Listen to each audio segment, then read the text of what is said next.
이스라엘은 사울과 다윗과 솔로몬이 다스릴 때에는 통일왕국이었습니다. 그 통일왕국이 솔로몬이 죽고 난 다음에 남과 북으로 나뉘어지는데, 오늘 우리는 이 남쪽 유다의 5번째 왕이었던 여호람 왕을 만나게 됩니다. 이 여호람은 32살에 여호사밧 왕을 이어서 예루살렘에서 8년간 유다를 다스렸던 왕입니다. 32살 때요. 그런데 이 여호람이 유다를 다스렸던 8년 기간은 그의 조상 다윗과 그의 아비 여호사밧이 이뤄놓았던 그 많은 좋은 업적들을 하나하나 까먹고 무너뜨리는 실패의 연속이었습니다. 먼저 그의 아버지를 보면, 그의 아버지 여호사밧은 유다 왕들 가운데에서 둘째가라고 하면 서러울 만큼 하나님이 인정하시는 훌륭한 왕이었습니다. 우리가 보는 열왕기하 3장에 보면 이스라엘과 모압이 전쟁을 치르는데, 그때 엘리사가 이런 말을 합니다. 이스라엘 왕에게 하는 말이, 이스라엘 왕은 참 하나님 앞에 기쁨이 못했던 왕이거든요. 그런데 이런 이스라엘 왕에게, 이스라엘 왕이 엘리사에게 부탁하니까 엘리사가 하는 말이 그렇습니다. 내가 당신 보면 하나도 들어주고 싶은 마음이 없지만 여호사밧의 얼굴을 봐서 도와주겠다. 아주 자타가 공인하는 훌륭한 왕이었습니다. 얼마나 이 사람이 여호사밧이 좋았으면, 정말 너는 못되지만 여호사밧의 얼굴을 봐서 너를 도와주겠다라고 했던 말이 있습니다. 실제 이 성경을 보면, 구약에 보면요, 열왕기상, 열왕기하가 있고요, 역대상, 역대하가 있습니다. 이거는 동전의 양면처럼 똑같은 시대를 조금 다른 측면에서 보게끔 하거든요. 그래서 이 이스라엘 시대를 잘 보려면 열왕기상하, 역대상하를 같이 보셔야 됩니다. 열왕기에도 여호사밧 이야기가 나오지만 역대하에도 여호사밧 이야기가 나오는데, 이 역대하 20장에 보면 한 번은 유다의 암몬, 모압, 세일, 이 세 나라가 연합을 해가지고 유다를 공격해 왔습니다. 유다가 감당할 수 있는 나라가 아니었습니다. 그런데 이 세 나라가 연합해서 왔으니 이제는 정말 풍전등화였습니다. 그때 여러분, 이 어마어마한 연합군 앞에 전쟁을 하면서 여호사밧이 어떤 식으로 유명했냐면요, 여러분이 성경을 조금 알면 들어봤을 얘기입니다. 보통 전쟁을 하면 앞에 뭐 전차를 세운다든지 아주 막 기병을 세운다든지 센 군대를 앞에 세워서 상대방의 기선을 잡는데 쓰는데, 이 여호사밧은 전쟁 역사에 없는 완전 상식을 뒤엎는 전쟁을 했습니다. 뭐냐면 앞에 전차나 갑옷 입은 군대를 세운 것이 아니라 찬양대에다가 가운을 입혀가지고 찬양대원들을 맨 앞에 세워서 찬양하며 나가게 해가지고 어마어마한 연합군과 싸워서 승리를 했던 사건, 그 주인공이 바로 여호사밧 왕입니다. 그거 하나만 보더라도 여호사밧의 믿음이 얼마나 대단한지를 알 수가 있는 것이죠.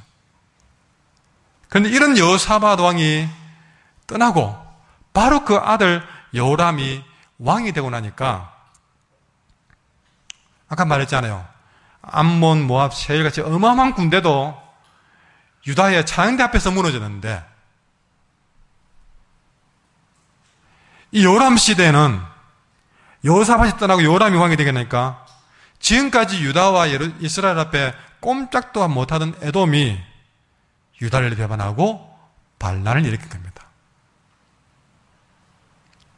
그러니까 유다를 만만히 보기 시작했던 것이죠. 여호람이 이거 봐라. 그래서 에돔의 반란을 진압하기 위해서 군대를 동원했는데 충분히 에돔 정도는 제압할 수 있는 능력을 가진 줄 알았습니다. 아니었습니다. 에돔을 진압하러 갔다가 오히려 여호람 군대가 완전히 멸망당할 뻔했습니다. 겨우 목숨을 건져가지고 도망 나올 정도로 에돔을 진압하는데 실패하고 말았습니다. 아까 말했던 그의 아버지의 업적에 비교하면 완전 극과 극의 상황이다. 에돔의 진압에 실패하고 나니까 소문이 나가지고 야, 유다적 벽가 아니더라 된 거죠. 그러니까 여러분 뭐가 되니까 뭐가 이렇게 한다고 이 에돔이 그렇게 하니까 림나라고 하는 나라는 한 도시입니다. 진짜 유대하고는 상대도 안 되는 림나같이 작은 지역도 유다를 배반하는데 이제는 여호람은 이 작은 도시 하나도 진압할 능력이 없는 그런 나라로 전락되고 말았습니다. 차인들을 앞세워서 연합군을 무찌르는 그런 기세는 하나도 보지 못할 정도가 됐던 것이죠. 어떻게 이렇게 부모가 해놓은 일들을 자식이 다 까먹으셨을까?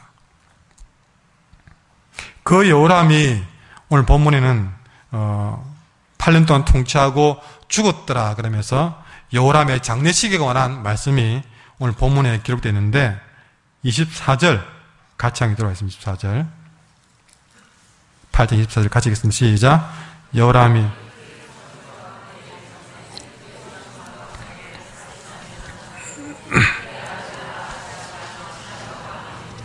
아멘. 8년 동안 그렇게 통치하고 그 조상들과 함께 조상들과 함께 다윗성에 장사되었다. 여러분 늘 이야기하지만 여러분은 제가 여러분들이 건강하게 오래 사시다가 언젠가 주님 앞에 가실 때에 여러분 적어도 담임 목사가 여러분의 장례식을 침례할 수 있는 그런 정도의 삶을 사셔야 됩니다. 어떤 경우는 돌아가시도 예배하면 못 드리고 장례식을 치러야 될 경우도 있단 말이죠. 그리고 그런 우리가 예배를 드리더라도 여러분 늘 인간적으로 모든 장례식에 가서 예배를 인도하면서 편하게 예배 인도할 수 있는 건 아닙니다. 어떤 경우는 막 그야말로 그분의 장례식에 할 말이 너무 많아서 그분의 보내는 것이 너무 아쉽고 살은 일들에 대해서 할 말이 너무 많아서 고민한 분이 있는가 하면 도무지 그분의 장례식에는 섰지만 이분의 신앙생활에 대해서 해줄 말이 없는 그런 장례식도 있습니다. 솔직한 말. 그거는 뭐 제가 만들어준 상황이 아니기 때문에 결국에는 그분에 대한 얘기는 한마디도 할 게 없고 그저 여러분들만이라도 신앙생활 잘 하십시오 라고만 해야 될 장례식도 있더란 것이죠. 잘 사는 것도 중요하지만 우리가 잘 떠는 것도 중요하다 하는 이야기를 하고자 합니다. 아직 여러분들은 내게 생이 있고 그러면 내가 그 장례식이 하나 부끄럽지 않는 그런 장례식이 되도록 사셔야 됩니다. 그거 하나만 가지고 살아도 여러분 우리는 주의 길을 갈 수 있습니다. 오늘 본문에 보면 이 여호람에 대해서 가만히 보면 그 조상들과 함께 잔이 장례식을 했다. 큰 문제 없는 것처럼 보입니다. 아까 그랬죠. 열왕기서에서 못 본 걸 역대서에서 볼 수 있습니다. 똑같은 이 여호람의 장례식에 대해서 역대하에는 조금 다르게 표현해놨습니다. 역대하 21장 20절에 보면 이거 드릴게요. 이렇게 했습니다. 열왕기서에는 분명히 24절에 이렇게 했는데 역대하 21장 20절에 보면 여호람이 32세에 즉위해가지고 8년을 다스리다가 세상을 떠났는데 어떻게 됐느냐? 역대하는 이렇게 했습니다. 아끼는 자 없이 세상을 떠났다. 여호람이 세상을 떠나도 아까워하는 사람이 없다는 겁니다. 무리가 그를 다윗에게 장사했으나 열왕의 묘실에는 두지 아니했다. 쉽게 말해서 왕들이 죽으면 모시는 그 장지가 아니고 열왕의 묘실에 못 뒀다는 것입니다. 얼마나 여호람의 인생이 자랑스럽지 못했으면 죽음 마땅히 자기 부모들, 조상들 죽음 몇 자리 다음에 모셔드려야 되는데 후손들이 거기에 모시겠다는 것이죠.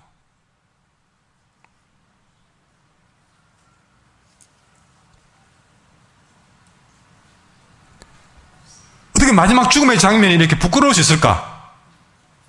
무슨 인생을 이렇게 살았을까? 그 역대 21장 앞에 19절에 보면 이렇게 됐습니다. 그가 심한 병으로 죽었지만 백성이 그에게 분향도 안 했다.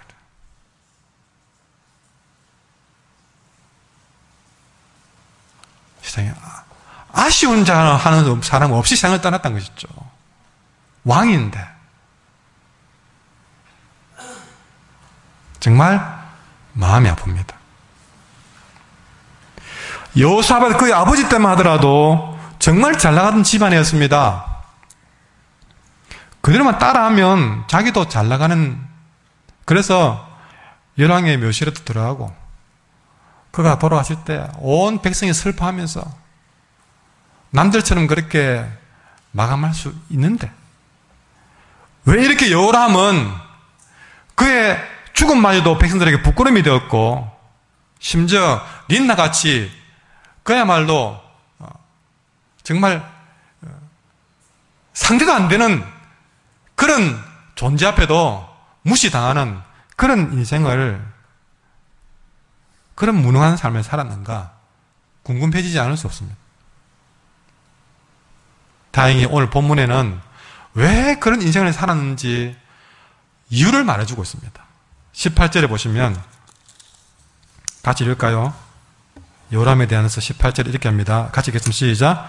그가 이스라엘 왕들의 길을 가서 아합의 집과 같이 하여서 이런 아합의 딸이 그의 아내가 되었습니다. 그가 여호와 보시기에 악을 행하였다. 그럼 제가 여러 번 강조했지만 여러분이 예사로 들었을지 모르겠지만 이 나라는 지금 북에는 이스라엘, 남쪽 유다로 나뉘어져 있습니다. 이 여호람은 남쪽 유다의 왕이라고 했습니다. 그런데 오늘 본문을 보십시오. 그가 유다 왕들의 길이 아니고 이스라엘 왕들의 길을 갔다는 것이죠. 그의 부모가 살아왔던 그런 길이 아니고 전혀 다른 세상의 길을 걸어왔다는 것이죠. 그리고 아합의 집과 같이 하였으니, 여러분 아합은 여러분 그의 아버지 누굽니까? 벌써 까먹었습니까? 그의 아버지 이름 뭡니까? 내자 여호사밧. 예, 여호사밧. 그의 아버지는 여호사밧인데 오늘 성경에는 아까는 그런 유다 왕인데 이스라엘 왕들의 길을 갔고 그의 아버지는 여호사밧인데 아합의 집과 같이 했다. 아합은 그의 아버지가 아니고 장인어른입니다. 그래서 그가 여호와 보시기에 악을 행했더라. 이렇게 여호사밧이 이스라엘 왕의 길을 가고 아합의 집의 길을 간 이유는 뭐냐? 이는 아합의 딸이 그의 아내가 되었기 때문입니다. 그러니까 여러분 이 여호람이 결혼을 잘 못해가지고 북이스라엘에, 그러니까 하나님을 믿지 않는 북이스라엘에 그것도 가장 하나님을 절망케 만들었던 아합이라는 왕의 가문에서 딸을 데려와가지고 그가 아달랴인데 그를 아내로 삼고 결혼하면서부터 이 사람이 잘못했던 것이죠. 참 살아갈수록 더욱 중요해지는 것은 어떤 사람을 만나느냐, 그게 더 중요해집니다. 우리 인생에 공부도 잘해야 되고 열심히 살아야 되겠지만 어떤 사람 만나느냐가 참 중요하다.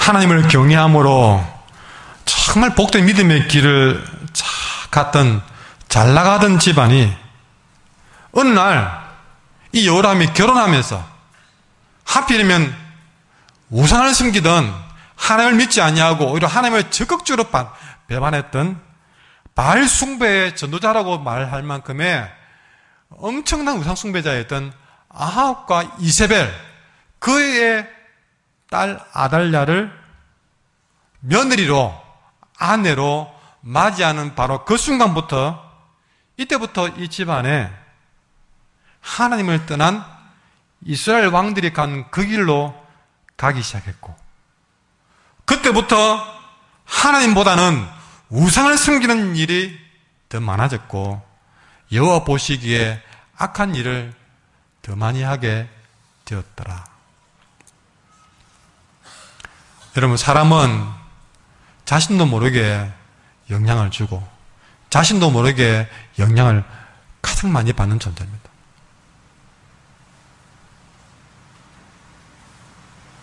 맹모 삼천지교, 아주 유명한 말이죠. 맹자 교육을 위해서 맹자의 어미가 3번의 이사를 했다.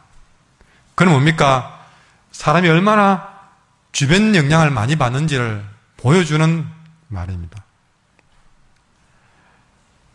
시커먼 연탄가루가 온통 땅을 뒤엎는 곳에 지나가면서 내 발이 깨끗해질 것이라는 생각은 아주 어리석은 생각이다. 먼지가 온통 날리는 곳이 일하면서 내 입은 옷이 깨끗해질 것이라는 생각도 있을 수 없는 일이다. 더러운 곳에 있으면 더러워지기 십상인 것이 어쩔 수 없이 장담할 수 없다는 것이죠. 자, 이 요람이 아내로 맞이했던 이 아합의 딸 아달랴가 어떤 사람인가 잠시 소개해드리겠습니다. 이 아달랴는 그의 어미가 이세벨인데요. 이 이세벨은 시몬 출신으로서 아주 바알의, 이 사람은 그냥 왕후가 아니고 바알의 전도사였어요. 그런데 이 아달랴는 그 어미 이세벨을 쏙 빼닮은 딸이었습니다. 아니, 이세벨보다 어쩌면은 더 악한 여인이었습니다.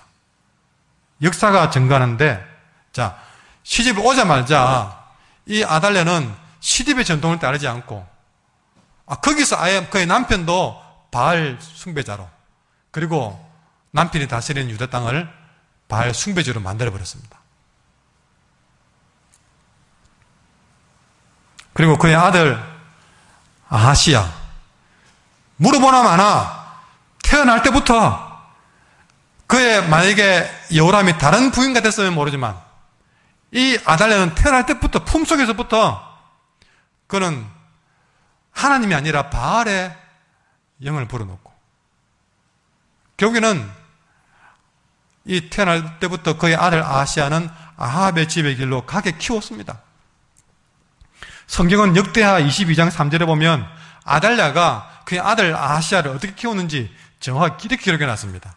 거기 보면 아하시야도, 그러니까 요람과 아달랴의 아들 아하시야입니다. 아하시야도 아합의 집 길로 행하였으니 이는 그의 어머니가 꾀어 악을 행하게 하였습니다. 그 어머니 누굽니까? 아달랴입니다.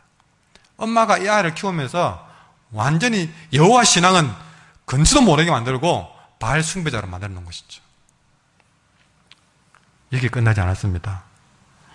역대하 21장에 보면요, 그의 아버지 훌륭한 여호사밧이 이제 물러가면서 그의 아들들에게, 자, 장자 여호람, 너는 나라를 다스리는 왕위를 줄게. 그리고 나머지 6 왕자들에게는 너희들은 왕은 못 되어도 내가 아주 좋은 은금 보물하고 유다의 좋은 성읍들 선물로 후히 줄게. 그래서 6 왕자에게는요, 금은 보물과 좋은 성들을 맡겼습니다. 그리고 여호람에게는 나라를 맡겼습니다.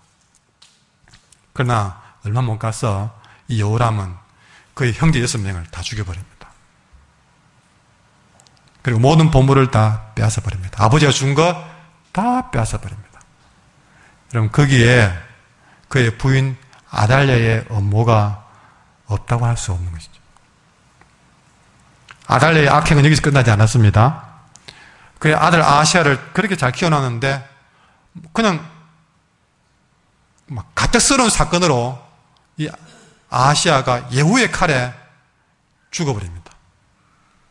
아하시야 하나님 믿다가 그 아들이 죽어버리니까 이 아달랴가 미쳐버렸어요. 그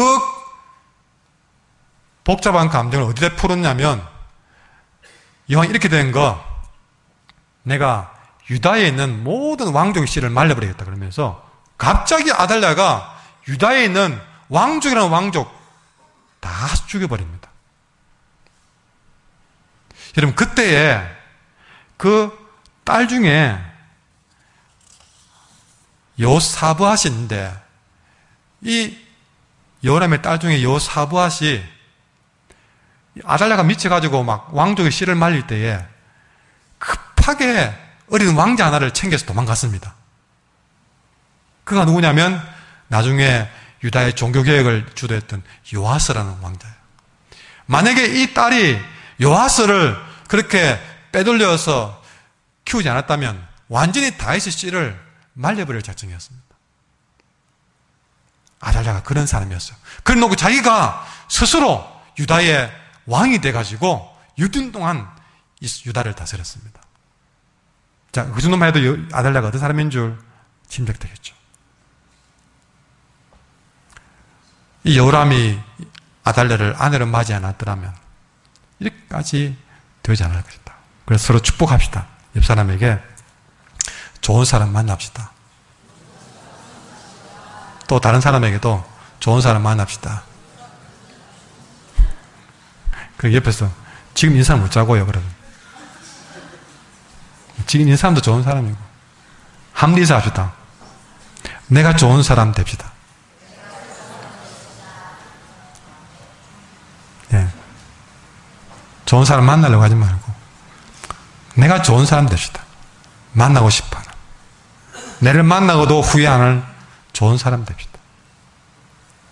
내가 좋은 사람 되면 좋은 사람 더 잘 만날 수 있을 줄 믿습니다. 좋은 사람 만나고, 예, 끼리끼리 만나게 되어 있습니다. 고린전서 15장 33절에 보면, 따라할까요? 악한 동무들은 선한 행실을 더럽히나니. 네. 오늘 아달랴가 그랬습니다. 악한 동물을 만나서 결국에는 여호사밧이 물려준 선한 행실이 더럽혀지고 말았습니다. 여러분, 좋은 사람 만나기 위해서 기도하셔야 됩니다. 여기서 오늘 이런 질문을 해봅니다. 오늘 말씀의 제목은 주의 길을 간다는 것은 무엇일까? 주의 길을 간다는 것. 여러분, 우리가 이렇게 살아가면서 우리가 좋은 사람 만나고 좋은 사람 되고 어쨌든 주의 길을 간다는 것이 무슨 의미일까? 여러분, 이 주의 길을 간다는 것이 무엇인지 말씀을 묵상하는 가중에 제일 첫 번째 주신 말씀은 우리가 매 순간 하나님 앞에서 겸손해야 된다는 것입니다. 그것이 바로 주의 길을 가는 것이다. 오늘 이 여호람은 길을 가도 아합의 악한 길을 가다가 망하는 삶을 살았습니다. 우리는 악한 길을 가지 않냐고 주의 길을 가야 되는데, 그럼 그 길이 어떤 길인가? 여러분, 첫 번째는 매 순간 하나님 앞에 겸손해지는 것이죠. 자, 오늘 보십시오. 만약에 아달랴를 여호사밧이 며느리로 맞이할 그때에 여호람이 아달랴를 부인으로 맞이할 때에 이렇게 잘못될 줄 알았다면 여호사밧이 결혼시켰겠습니까? 내가 이 사람 만나서 잘못될 줄 알았다면 과연 그렇게 결혼을 했겠냐 것이죠. 무엇보다 저는 묻고 싶은 것은 여호사밧입니다. 여호사밧이 살아있을 때에 장가를 들였는데 왜 며느리를 아합의 집에서 골랐는가? 그것도 아달랴를 택했는가? 이 여호사밧은 아까 말했듯이 모든 면에서 하나님께 칭찬받을 만 했는데 왜 며느리 하나 선택하는 문제에 대해서 생각이 좁았을까? 그 하나를 잘못 선택함으로 해서 그가 지금까지 쌓아왔던 모든 공로를 다 허물고도 남을 만큼 가슴을 치고 통곡해야 될 만큼 잘못된 선택을 했던 것이죠. 문제는 지금까지 그렇게 믿음으로 잘 살아왔던 여호사밧이 왜 그런 잘못을 했는가 하십니다. 이 여호사밧이 잘못 선택한 이유는 하나는 뭘까요? 내가 믿음으로 잘 사니까, 내가 이렇게 믿음이 좋으니까 뭐 아합의 딸 정도는 내가 충분히 감당할 수 있다. 교만 때문입니다.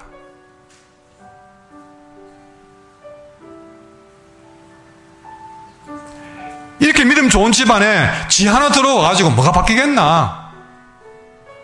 충분히 아달랴 정도는 감당할 수 있다는 교만 때문이었어요.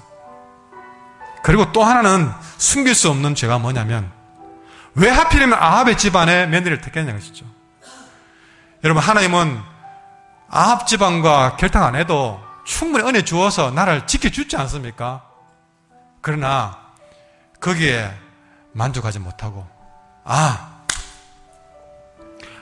우리가 북이스라엘의 아합 집안하고 결혼 후 동맹하면 지금보다 2배나 더 든든해질 거야. 함부로 하지 못할 거야. 어리석은 인간적인 계산, 인간적인 욕심 때문에 아달을 며느리로 드린 것입니다.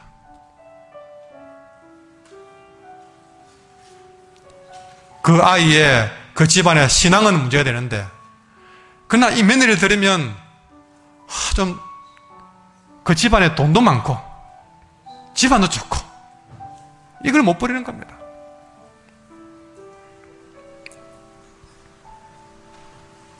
아마 신앙 정도에 좀 내가 뭐 감당하지, 교만하면 생기는 겁니다. 결혼이라는 인간적인 방법으로 이렇게 든든한 보험 하나 들어놓으면 어떤 사태가 와도 더 잘 이기지 않겠느냐는 한 치 앞도 내다보지 못하는 어리석은 인간의 생각이 이런 불행의 씨앗이 되었다는 것입니다. 그 결과를 보십시오. 18절에 결국에는 여호사밧 생각대로 되었습니까? 아니요. 하나도 맞지 않았습니다. 오히려 이스라엘 왕의 길을 가서 아합의 집과 같이 하였으니 그의 아들은 죽어도 분양도 하지 못할 인생으로 망하고 말한 것이죠. 그때 아버지가 교만하지 않았더라면, 어리석은 계산을 하지 않았더라면, 욕심을 내려놓았더라면,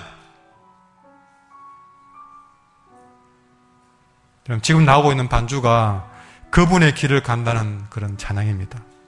그 가사가 그렇습니다. 그분의 길을 간다는 것은 때론 한 치 앞도 어둠이 막막한, 살다 보면 한 치 앞을 내다보지 못할 막막한 순간이 있습니다. 그런 막막한 순간에도 그분의 길을 간다는 것은, 그럼에도 불구하고 한 치 앞도 내다보지 못하는 막막한 순간이라 할지라도 여전히 주님을 향한 손으로 내 소망을 든든히 채우는 것, 그게 주님의 길을 가는 것이다. 그분의 길을 간다는 것은 때론 감당 못할 승리의 기쁨. 아까는 한 치 앞도 내다보지 못할 어려운 순간이지만 반대로 감당하지 못할 승리의 순간에도 주님의 길을 간다는 것은 변함이 없는 주 겸손함으로 내 욕심을 버리는 것이다. 때론 너무 힘에 겨워 가끔씩 뒤돌아보고플 때마다 늘 언제나 변함없이 날 붙드시고 함께 가시는 주님을 신뢰하게 가는 것, 그게 바로 그분의 길을 가는 길이다. 여러분, 주의 길을 간다는 것은 아무리 어려워도 내 믿음 포기하지 않는 겁니다. 주님의 길을 간다는 것은요, 승승장구하는 그 순간에도 교만하지 아니하고 인간적인 계산과 욕망, 욕심 내려놓는 것, 그게 주님의 길을 간다는 것입니다. 네, 우리가 이렇게 주님의 길을 가기 위해서는 우리의 내 한 걸음 한 걸음을 내 교만과 욕심에 맡기지 말고 따라합시오. 말씀이 이끄는 길을 가야 됩니다. 여러분, 우리가 살면서 교만함이 들 때 있습니다. 인간적인 계산이 나올 때 있습니다. 욕심이 부릴듯이 타올 때 있습니다. 그럴 때 주님의 길을 가는 사람들은 그 계산 내려놓고 욕심 버리고 말씀이 이끄는 길을 가는 사람이 주님의 길을 가는 사람입니다. 오늘 성경에는 분명히 이 여호람이 잘못된 길을 간 것은 아내를 잘못 들기 때문이라고 했습니다. 맞습니다. 자, 첫 번째 언급했습니다. 아내를 잘못된 것은 분명합니다. 그러나 무조건 결혼을 잘못해서 그렇다고 말할 수는 없습니다. 우상에 치던 아내를 만나 결혼해도 잘 사는 사람도 있습니다. 문제는 뭡니까? 결혼을 잘못했다는 뿐만 아니라 결혼을 잘못했더라도 여러분 그런 사람 만났더라도 여호람이 여전히 하나님을 더 의지하고 하나님 말씀대로 살았으면 그가 원했던 대로 아달랴도 하나님의 사람을 될지 모릅니다. 그러나 그 아달랴를 들여놓고 그때부터 하나님보다는 아달랴의 말에 귀를 기울이고 하나님보다는 아내의 영향을 더 많이 받았기 때문에 그가 잘못된 길로 간 겁니다. 분명히 여호람에게는요 우상에 치던 아달랴만 있는 게 아니라 믿음으로 잘 살아온 여호사밧도 함께 있었습니다. 그의 아버지 살아오던 길 충분히 그는 보고 배웠습니다. 그러나 여호람은 그 좋으신 아버지가 물려준 하나님에 대한 말씀은 귀를 막고 아달랴의 말에 귀를 기울인 것입니다. 여러분, 우리가 살아가면서 하나님의 말씀보다 더 큰 영향을 주는 것이 내게 있으면 우리는 여호람처럼 잘못된 길로 갈 수밖에 없습니다. 아내, 친구 다 포함해서 하나님의 말씀보다 영향을 주는 것이 있어서는 안 된다는 것이죠. 나를 움직이게 하는 것은 하나님의 말씀이 되어야 됩니다. 그것이 바로 주의 길을 가는 사람의 길이라는 것이죠. 우리도 살면서 여호람처럼 아달랴 같은 동물을 만날 수 있습니다. 그러나 그들이 어떤 영향을 주더라도 그 치명적인 유혹 앞에서 우리가 말씀을 향해서 열려있다면 우리는 주의 길을 갈 수 있는 겁니다. 예수님도 광야에서 3번이나 아달랴보다 더 악한 사탄 그 자체가 와가지고 3번이나 유혹했습니다. 아달랴가 게임 되겠습니까? 사탄이 와가지고 직접 예수님을 3번이나 유혹했습니다. 그러나 아달보다 더 영향력을 줄 수 있는 사단이 유혹을 해도 예수님도 말씀에 귀를 열어서 그 3가지의 유혹을 이겨낸 것을 우리는 예사로 보시면 안 됩니다. 남탓하지 마십시오. 내가 결혼 잘못해서 누구 때문에, 부모 때문에, 아내 때문에, 안 믿는 남편 때문에 탓하지 마세요. 말씀이 이끄는 삶을 살면, 말씀에 열려 있으면, 말씀보다 더 영향을 주는 것이 없으면 우리도 어떤 유혹이 와도 주의 길 갈 수 있습니다. 살아가면서 사탄의 유혹을 말씀의 검으로 단호하게 물리치고 성령 경험이 내게 있어야 한다는 것이죠. 3번째로 주의 길을 간다는 것은 따라합시다. 매 순간 거룩함을 선택하는 길입니다. 여호사밧에게 아쉬운 소리를 해보게 됩니다. 여호사밧이요, 며느리를 들려고 하는 순간 단 한 번이라도 인간적인 계산을 하지 말고 이것이 하나님 앞에 구별되었는가, 이것이 거룩한 결정인가 아닌가를 왜 기도 못 해봤느냐. 이것이 하나님이 기뻐할 일인가 아닌가 왜 한 번이라도 고민해보지 못했느냐. 그 순간 이 거룩함에 대해서 조금이라도 눈만 떴다면 이런 불행은 오지 않았을 것입니다. 그러나 여호사밧이 며느리를 드리면서 이 하나님이 기뻐할까 아닐까 하는 이 거룩함보다는 눈앞의 이익에 마음을 빼앗겨서 결국 그것이 18절에 그의 아들이 이스라엘 왕의 길로 가게 만드는 원인이었던 것이죠. 여러분 중요한 일 앞에서 우리는 얼마나 잘못된 선택을 자주 하는지 모릅니다. 학교를 선택하면서, 학과를 선택하면서, 회사를 선택하면서, 결혼을 앞두고, 이직을 앞두고, 개업을 앞두고, 우리는 무엇부터 합니까? 이 학교에 가면 내가 어떤 직장을 가질 것인지 그것부터 생각합니다. 이 결혼을 하면 이 사람 때문에 내가 얼마나 편해질 것인가? 돈은 얼마나 되는가? 이직을 하든 개업을 하든 항상 우리의 생각은 이것이 하나님께 기쁨이 되는가 하는 생각보다는 이것이 하나님이 기뻐할 일인가 아닌가 하는 생각보다는 이게 얼마나 내게 돈을 안겨줄 것인가? 그 계산부터 우리는 하게 되는 것이죠. 그런데 거기에 마음을 두고 나면 그것이 하나님이 기뻐하는 일이든 그는 2번, 3번을 밀리면서 나중에는 하나님이 기뻐하는 돈만 되는 일이라면 술도 사놓고 뭐도 사놓고 돈 되는 일이라면 뭐든지 하는 사람으로 바뀌게 됩니다. 우리는 그래 살아왔지 않습니까? 한순간도 그것이 하나님이 기뻐할 일인가 아닌가 생각 안 하고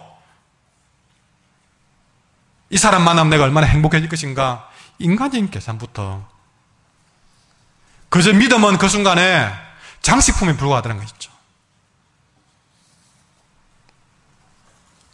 우리는 그렇게 모든 것을 내 마음대로 내 욕심대로 세상 사람들과 똑같이 다 해놓고 나서는 나중에는 하나님 와서 도와주세요 라고 합니다. 중요한 순간에는 전부 내 생각대로 하면서 불안하면 하나님께 와서 도와주세요. 사람들에게는 기도해주세요. 이미 자기가 결정해놓고 자기 방식대로 자기 욕심대로 자기 계산대로 자기 원하는 대로 다 해놓고 와서는 마음 다 정해놓고 와서는 담임 목사여가지고 기도 부탁합니다. 때로는요 탁 가슴이 막혀서 기도 못해줄 일도 많습니다. 아니 기도보다는 집사님 이게 믿는 사람으로 집사로서 할 일입니까? 혼내고 싶은 일을 갖고 와서도 기도 못하는 경우가 생깁니다. 근데 다 마음 정해놓고 와서 얘기해요. 마음 다 정해놓고 대부분이 보면 자기 욕심대로 계획대로 다 해놓고 와서 기도 부탁합니다. 거기에는 하나님이 기뻐할 일인가 하는 고민은 없고 와서 목사 이거 하면 얼마나 돈 많이 버는데 이 사람이 얼마나 내게 좋은 사람인데요. 그래 놓고 나중에 잘못되면 그 모든 책임을 오늘 요람이 아합의 길로 간 책임을 전부 아달에게 다 내 이 사람 안 만나더라면 나중에 탓은 이 사람에게 다 돌려버립니다. 오늘 성경에 보면 요람은 원래 좋은 사람인데 아달랴가 다 망쳐놓은 것처럼 그렇게 남의 탓을 하고 있는데 여러분도 그렇지 않습니까? 내가 부모 잘못 만나서 남편 잘못 만나서 친구 잘못 만나서 여러분 환경 탓 남의 탓 하기 전에 내가 거룩한 길을 선택했는지를 물어보셔야 됩니다. 우리가 왜 거룩한 길을 선택해야 되느냐? 우리 믿는 사람은 거룩함이 능력입니다. 근데 생각은 거룩함이 능력인 줄 아는데 현실은 돈이 능력이고 빼기 능력이고 사람이 능력이라는 생각으로 인간적인 계산을 하고 있지 않습니까?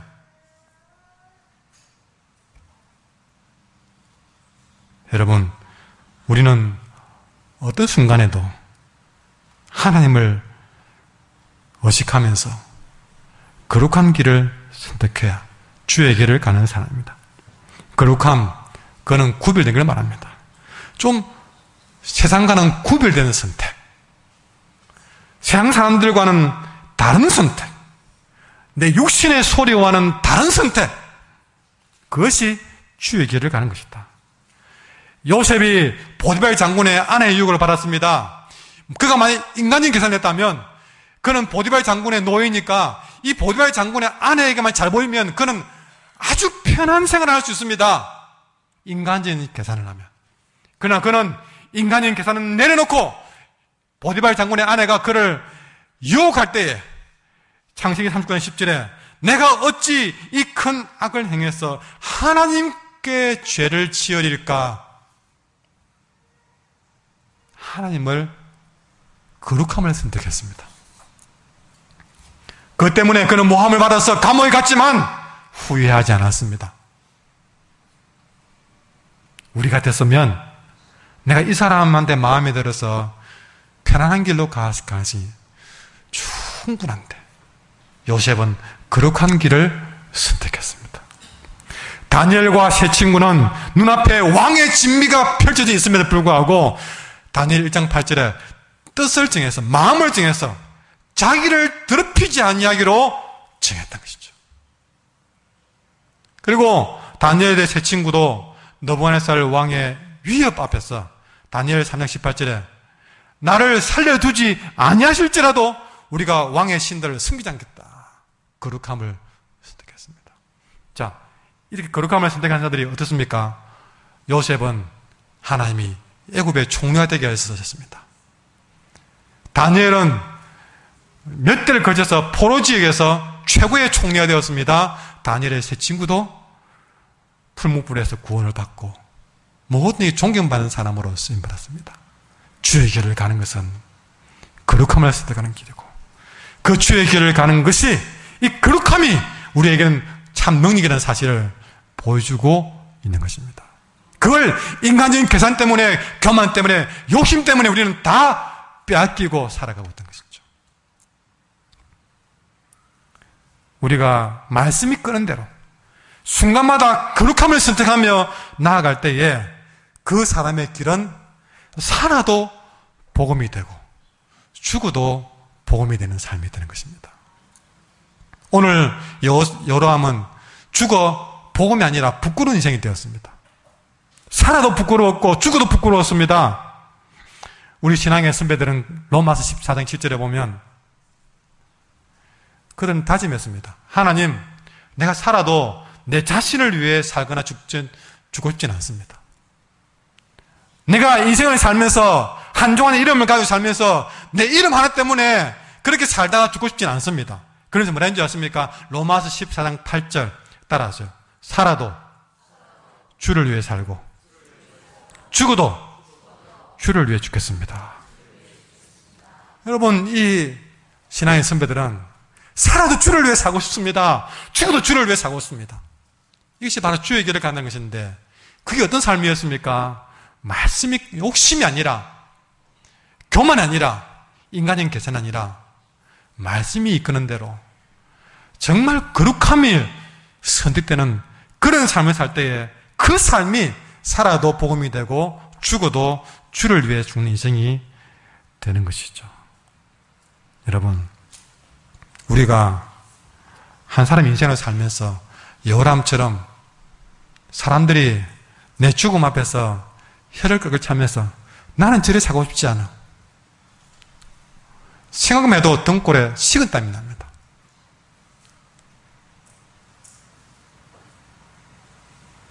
얼마나 부끄러워요. 좀 생명이 있으면 다시 고쳐보더라도 보겠지만 죽고 난 다음에 사람들이 내 무덤 앞에 와서 너는 그래 살지 마라 그러면 얼마나 부끄럽겠습니까? 만약에 여러분의 장례식에 목사가 당신 집에 그분의 장례식에 나 집례하고 싶지 않소. 그게 좋겠습니까? 목사가 정말 난 당신의 장례식은 내가 하고 싶소. 후손들과 교인들에게 이분이 어떻게 삶을 살았는지 여러분은 잊지 마시오라고 말을 하고 싶은 그런 인생. 주의 길을 가는 사람. 자기 딴에는 인간적인 계산을 가지고 이렇게 살아보면 좀 더 보험이 되겠지, 이렇게 살아보면 든든해지겠지 하는 생각으로 요리조리 계획과 자기의 생각으로 살다가 급하면 와서 목사님 기도해 주세요. 안 되면 이 사람 만나서 잘못됐다. 이게 내 부모 잘못됐다. 탓하면서. 여러분, 그리 사는데 무슨 축복이 되겠습니까? 무슨 칭찬이 되겠습니까? 아무리 말씀을 드려도 그 말씀은 귀 밖에 듣고 욕심이 끄는 대로 살아가는데 무슨 인생이 복이 되겠습니까? 어느 순간에 와도 그 생각에 구별함이 없는데 어떤 기쁨이 되겠습니까? 여러분, 그래도 오늘 말씀에 절대 외면할 수 없는 말은 19절에 있습니다. 같이 읽을까요? 시작. 여호와께서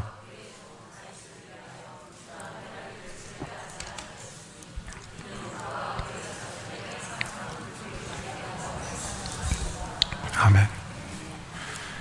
이 요람이 정말 잘못 살았지만 그래도 하나님이 진즉의 요람을 죽여 없애고 싶은 마음이 들겠지만 하나님이 요람 손대지 않았습니다. 그의 나라도 손대지 않았습니다. 이유가 뭐냐? 이는 그와 그의 자손에게 항상 등불을 주겠다고 말씀했다. 그가 누굽니까? 요람입니까? 아니요, 다윗입니다. 요람 하는 거 보면 벌써 멸망시키고 싶었지만 그의 조상 다윗과 한 약속이 있어가지고 뭐라고 약속했습니까?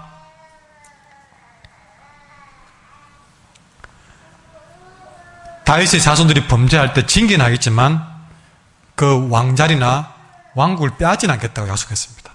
사무엘하 7장에서요.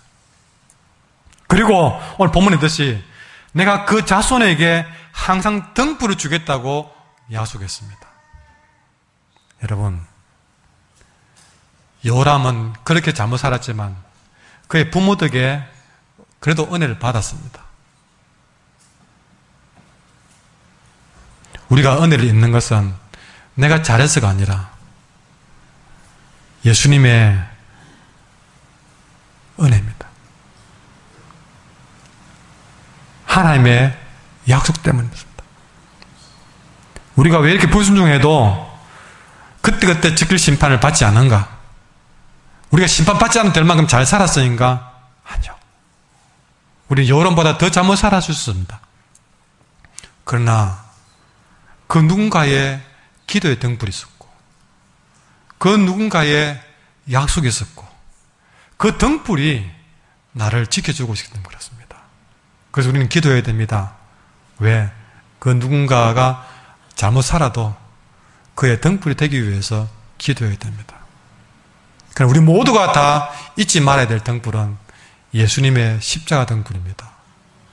그 십자가가 내 인생의 등불이 되어서 요람보다 더 잘못 살아도 여전히 우리는 은혜로 우리는 오늘 하루도 또 심판받지 아니하고 살아가는 것이죠. 그래서 저는 결론적으로 주의 길을 간다는 것은 주님의 은혜로 사는 것이구나. 나의 나된 것은 주님 은혜밖에 없었구나. 내가 여러 가지 인간의 계산으로 잘 살 줄 알았는데 그거는 내게 은혜가 못 됐고 그래 살아도 주님이 내게 언약 때문에 은혜 베풀어 주셔서 내가 오늘도 또 다른 기회를 얻었구나. 주님이 내게 등불이 되어 주셨기 때문에 내가 잘해서가 아니라 또 누군가가 나를 위해 이미 흘려준 눈물이 있고 기도가 있고 희생이 있었기 때문에 우리는 오늘도 내게 또다시 주의 길을 갈 수 있는 기회가 주어진 것이죠. 그 은혜를 잊지 않고 찾아가는 것이 주의 길을 가는 것입니다. 찬송하겠습니다. 492장